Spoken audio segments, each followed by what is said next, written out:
Guys, may nakita ako. Ayan, oh. So, ayan nga. Bali, nag-CR ako dyan, ano. Tapos nakita ko tong butiki. Ayan. Nagtaka ko kung ano yung nasa bibig niya, no. Ayan. Nung nilapitan ko, gulat ako is butiki pala, no. Ayan, no. Maliit po siya na butiki. Bali, ang nasa isip ko niyan is baka anak niya, no. Yung parang sa mga pusa tsaka sa aso, di ba? Yung mga anak nila, di ba, binubuhat nila sa batok, no? Yung kagat-kagat nila sa batok. Ayan yung akala ko dyan. Kaso magtataka ka dun sa maliit na butiki, pumipiglas siya, no? Tapos kung titignan nyo, wala nang buntot yung maliit na butiki. Di ba ano nila yan, kumbaga, kapag nasa panganib sila, di ba, natatanggal yung buntot nila. Kuro natry nyo naman manghuli ng butiki tapos natatanggal yung buntot nila, di ba? Kasi nga nasa panganib sila o may threat sa buhay nila. So yun yung ibig sabihin natin, no? Nasa panganib yung buhay ng maliit na butiki kaya wala nang buntot na, no? Ayan. Ayan, no? May piglas-piglas siya. Tapos kung mapapansin nyo, medyo nahirapan na yung maliit na butiki kasi sa tiyan siya na kinakagat, nakakagat, yung malaking butiki. Makalipas yung ilang minuto, no? Ayan, kung mapapansin nyo, nakabaloktot na yung maliit na butiki, ano?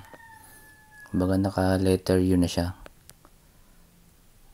Nag letter U siya kasi unti-unti na siyang nilulunok, no? Ibig sabihin pagkain pala siya, no?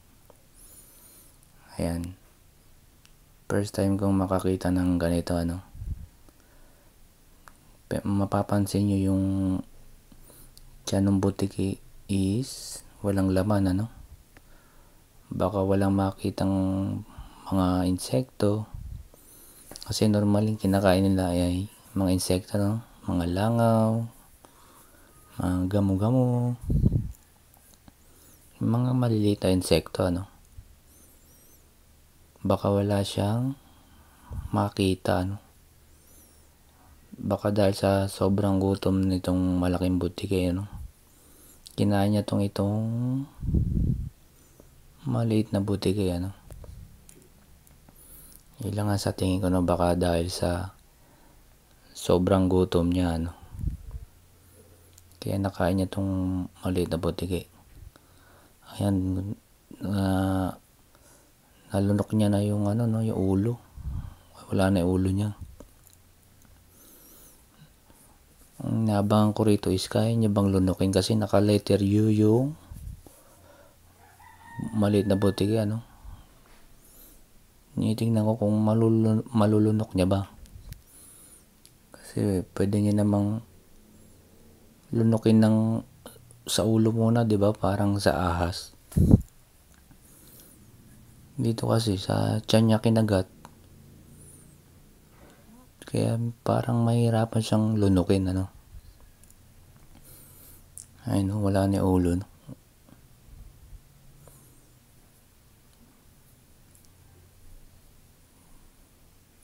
Mahirap ito, baka mabulunan na yun, no? Nahirapan na siya, oh. Baka mag-stuck doon sa lalamunan niya. Ayun, medyo nahirapan na ako dyan magawak mag-video, no? Kasi nasa taas siya ng pader. Yung kamay ko is nakataas din, ano? Ayan, no? Nalunok niya na. Pero kung tingin ko parang nahirapan siya, yun, na-stuck na sa leeg niya, yun. Kayo guys, nakakita na ba kayo ng ganitong pangyayari? Kasi sa talang buhay ko ngayon lang nakakita ng ganito. Hindi ko alam kung normal lang siyang nangyayari o bihira yung mangyaring ganito. Nandun pa rin sa leg yung kinain niya, no? Mukhang nag-stuck siya.